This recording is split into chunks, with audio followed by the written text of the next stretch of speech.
in.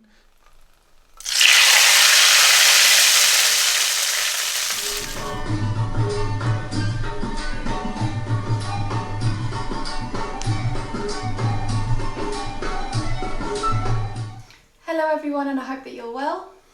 Assalamu alaikum, I hope you're well as well. So today's video, would you like to share it? Should I share it? Yeah, sure. So we are going to show you how to reheat frozen food. If you've watched a few of our videos by now, you'll know that we like to cook quite a lot of food in one go and then freeze it just for convenience and just sort of the effort that it takes to prepare some of the dishes we do. We like to sort of freeze them, and then when it comes to a night like this where we don't really want to cook anything, it's quite easy to just take it out the freezer. However, it's really important that to make sure that the food tastes as good as when you prepared it originally, we want to just show you a few little tips that we do just to sort of help you reheat your frozen and food. make it as nice as it was on a day when it was prepared. Yeah. And I would like to add, we don't even own a microwave oven. We don't believe in it. And we think it takes away so much niceness, So much flavour, from yeah. the food. And we believe food should be reheated the traditional way. And we'll show you actually that it's just as convenient, really. It doesn't take too long. So today we are reheating one of our absolute favourites, which is halim. Halim does take quite a long time to prepare, but we've got ours in the freezer, and we are now going to show you how to reheat and prepare halim from frozen, the way that we like to eat it. And halim is one dish which, even if you have a microwave oven, if you try to reheat it in a microwave, yes, it will get warm, but you will never enjoy it the way it was enjoyed on the day that it was prepared. So it's very important. It's the most technical, I think, when it comes to reheating. That's why we picked halim, to show you how to reheat it and garnish it to make it as good as fresh. Absolutely. Just to quickly, before we get started, if you are interested in how we prepared this halim, you can find it on our website, which is www.spicykissar.co.uk, and it's also one of our videos that's already released on our channel. So do take a look if you're interested on how we prepared our halim. Yeah. Okay, let's get started. Yeah, so this halim has been in the freezer for a couple of weeks. It's absolutely frozen. We just took it out about an hour back, just to, it's easier to transfer it if we just defrost it a little bit. So I have my favorite copper pan here, and we're just going to show you what to do next. Our frozen halim and a copper pan. I've already turned the heat on under this copper pan. In next to copper pan, in a kettle, I have boiled water, which I will also use to heat this. So because it's been away outside for about an hour, it's very easy to take it like this, just on a hand, and I'll just transfer it to this pan and quickly wash my hands again.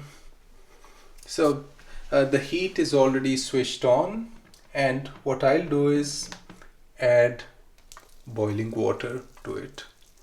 Now you have to add boiling water as much as you think would be required.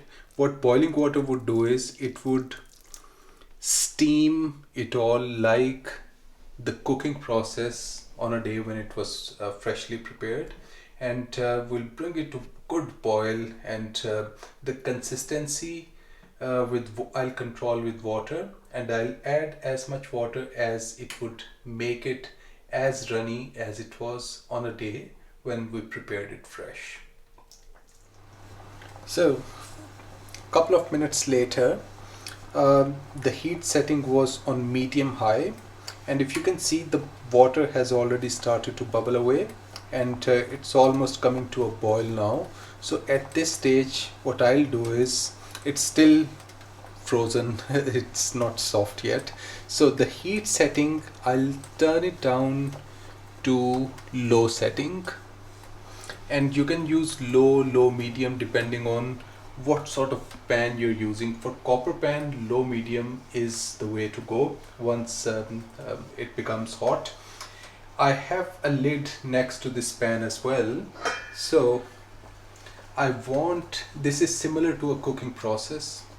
So what I'll do is, heat setting has gone down to low and the lid will go on now, and I will let this come to a good boil, and get cooked once again, get reheated initially for at least 15 minutes, and after that I'll take the lid off and see how it's doing.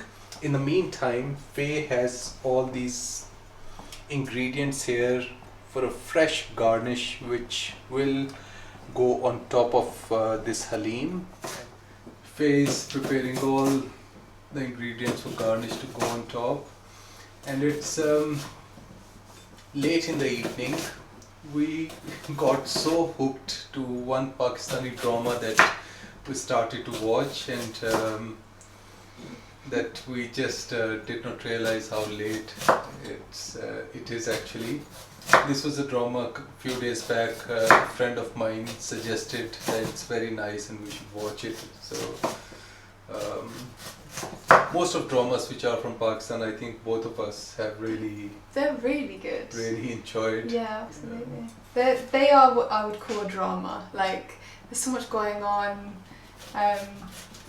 Much better than dramas from this country. Like, I don't really watch many dramas from here.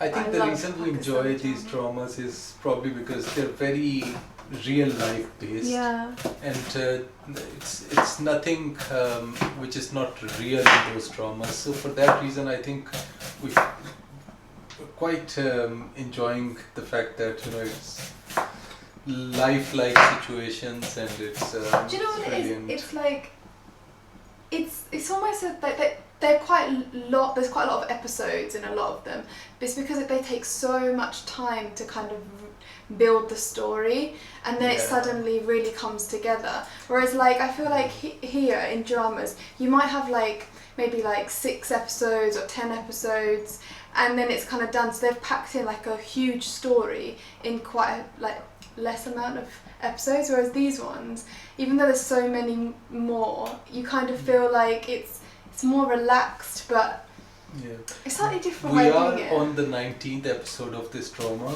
and I think after 14 episodes was when all the story which they were building up, they started to connect everything together, and that's when it becomes so interesting that you just want to keep watching. And I'm glad we're watching it on YouTube rather than otherwise it will be very hard to wait for a week for a new episode to come out. Oh yeah, definitely.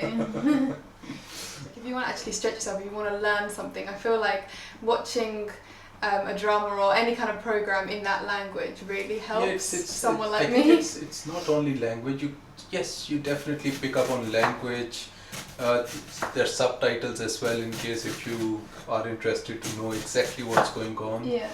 But you start understanding how people in different societies and different cultures live. Yeah, absolutely. And every society, I believe, has pros and cons, and you learn a lot actually. Yeah. And I think it's a brilliant watch for something who has not known life which is not in the West. I think it's very interesting to see how people live in different societies, different cultures, different values, and how their lives are, and what's important to them. Eyes are burning now. Yeah. No, I agree. I think it's you can observe so much. Like, you observe like greetings. Like, for me, like, it's really nice to see different sort of social situations and how different people react, or how they would speak, how they would address people. All these things are really you learn a lot if you're like me. It's not really your kind of culture. It's very interesting to observe different cultures, how behaviors are, how what's important to them, and yeah. I would say, like, obviously, like, I like to know exactly what's going on in the drama, but it is good if you're trying to learn a language, maybe don't have the subtitles, because you really have to absorb yourself in the conversation and what's going on, and you do pick up words better. You know, it's the same way of, like, if you're around people who talk to you all the time in a certain language, you start to pick it up. So I feel like sometimes I just, like, you know, really want to know what's going on, so I read the subtitles. But I have tried doing without subtitles before, and I followed the story fine. Maybe not to, like, every joke or every sort of situation word to word, but it's a good way of learning, you know. Yes, subtitles sometimes cannot be 100% accurate as well. Yeah, that's true. Yeah, that's a really good point. So this is about 15 minutes later. It has started to dissolve. I'm just helping it get mixed with that water, which was really hot and boiling, but because I've started mixing the colder part of halim with it, the temperature has gone little down, and I've turned the temperature up to medium now. So I'll just try to help as much as I can mix with the water at this stage, and once that's done, I'll put the lid back on for another 15 to 20 minutes so that it all starts cooking together and come to a very nice boil, and then it will be ready for the next step, which is tadka and garnish. So 30 minutes later, this is what it looks like. It was lots of halim, and it's a very big copper pan. Now 30 minutes while it was on stove, covered with a lid on low heat, we were preparing all this fresh garnish to go on top of it. So technically I was not doing anything, it was just heating itself. Occasionally after every, I think, 5-7 minutes, I would check and give it a little stir just to make sure it doesn't stick in there. And when you're doing that, you can also check if you need to add little more water, if it's getting little dry, just to help it get that original halim consistency when you prepared it fresh. Again, if you want to watch how halim is prepared, we have already done a video on halim. So what I will do at this stage is, I'm pretty happy, it's all perfect consistency. That's how halim should be. I would like it to get boiled once and start to simmer. It's almost there. I have a second pan on the side, which is my tadka pan. So just to refresh it in taste, I have a couple of curry leaves and couple of dry red chilies, and I'll use little oil to do a tadka with these ingredients, and that tadka will go on top of these lentils. One more thing which I will suggest you is, because water has gone in to bring that original consistency, so it's a good thing to check salt if you need to add a pinch or a dash of salt at this stage. So I'm just going to do that.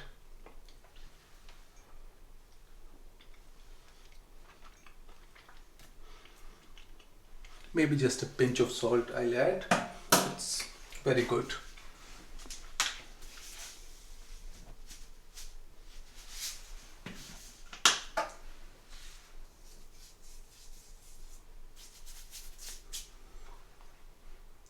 So that's pretty much it, and I'll soon show you the tadka. In this small tadka pan, I have added some oil, and it's been on heat for a couple of minutes. It appears the oil has heated nicely, so I'm going to add curry leaves and dry red chilies to it to make it ready for tadka. Yeah, it's hot. They've started to sizzle straight away. I'll just give it a couple of minutes, and then I'll transfer this tadka to the pan in which we have halim. So this tadka is ready. The lid is on the side as well for me to cover the pan once the tadka goes in.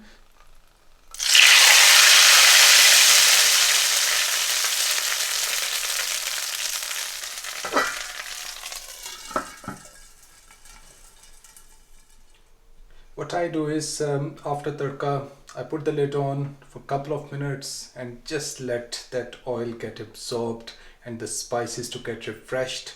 And it's been 2-3 minutes, and we're ready to enjoy this halim now. And you already know how to garnish this halim. We're going to garnish it with everything which's been prepared on the side. These nice dried onions, fresh coriander leaves, lime, some spice mix, fresh ginger, thinly sliced, and of course lots of chilies.